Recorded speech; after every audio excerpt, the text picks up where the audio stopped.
Your spiritual awakening has given you a kind of freedom that one could have only ever imagined but never really fathomed. When you get that freedom and you're suddenly like a parrot that is caged, and when the parrot is in the cage, you give the parrot whatever it needs to eat, you give it some seeds, you give it some chilies and everything, and it enjoys itself. One day you decide to let the parrot free. So you open the cage, but one thing you'll notice is that the parrot won't go. And it's similar with your dogs. It's similar with anything that we hold captive. The minute you try to let it go, it doesn't want to go. Why?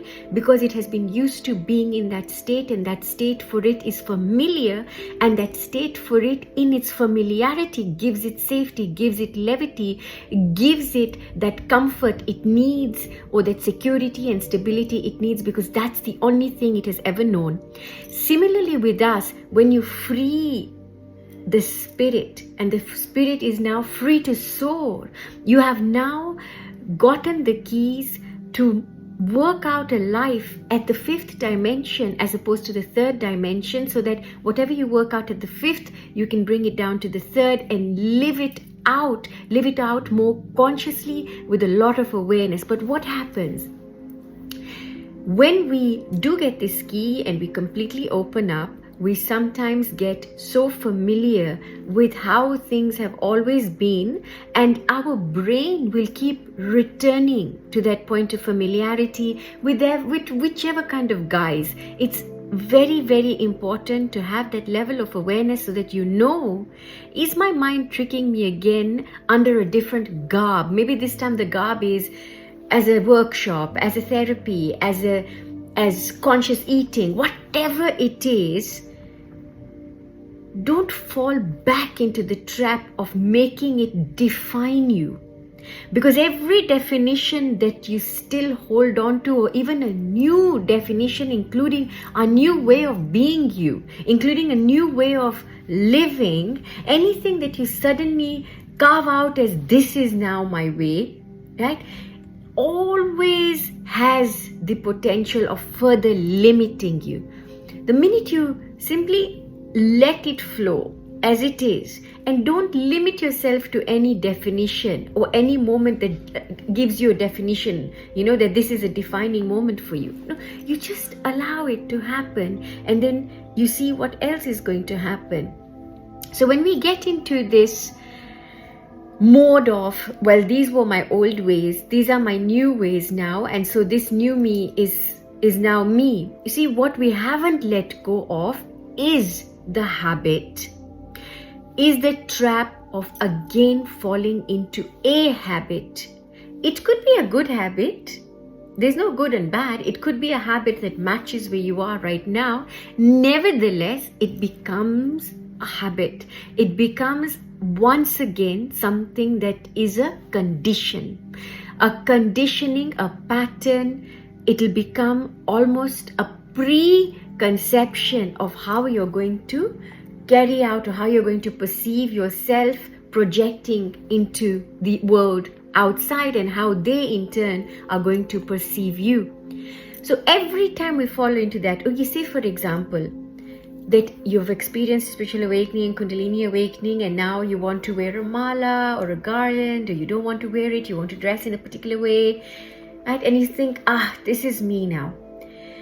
And you identify with that, and you completely go deep into that, and you carry on, Now what will happen is, by you dawning on yourself this new way, this new outfit, this new colors and everything, for a while it might be what you're vibrating with or what your feeling was drawn to, but the minute it crosses over to then become a dense reality, so that it's now your new personality, again you're dealing with a new set of circumstances, a new set of you that again has to go through this washing out process once again. Because even in that process, no matter whether you're going through a Kundalini awakening, a spiritual awakening, you've got the tools, no matter.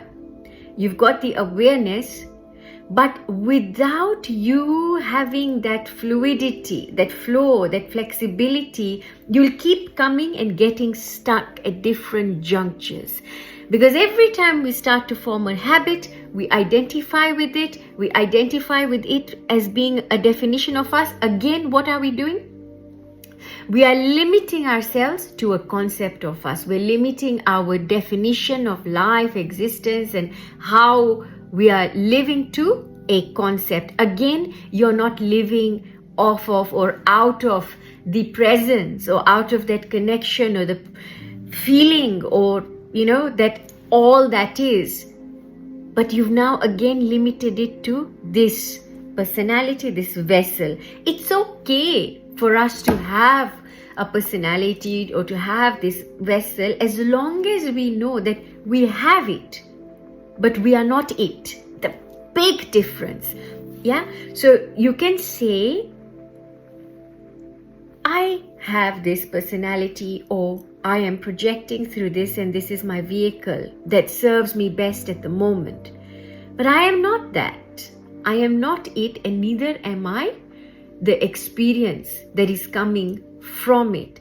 So folks, just a little one, ask yourself, where is any habit that I have at the moment, even though it may be in the name of an awakening, it may feel like, wow, but it's such a grand habit.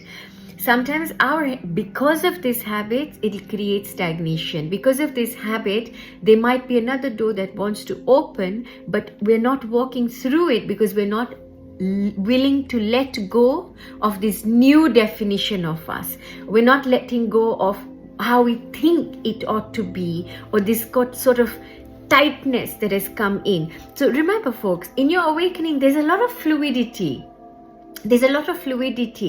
Your entire world, you are up and radiant and glowing, and you're awake, you're experiencing the fullness of life in every way possible without limitation on developing a persona that is not you, developing a vehicle that is not you. Our body, our stern, our turn, it is all our vehicle. We are not bound by it. We become bound by it when it becomes a habit to have this body, because we get identified with it. We get identified with our new personalities, with our new ways of being as we get through the transition in our spiritual awakening. Sending you lots of love as always. See you soon.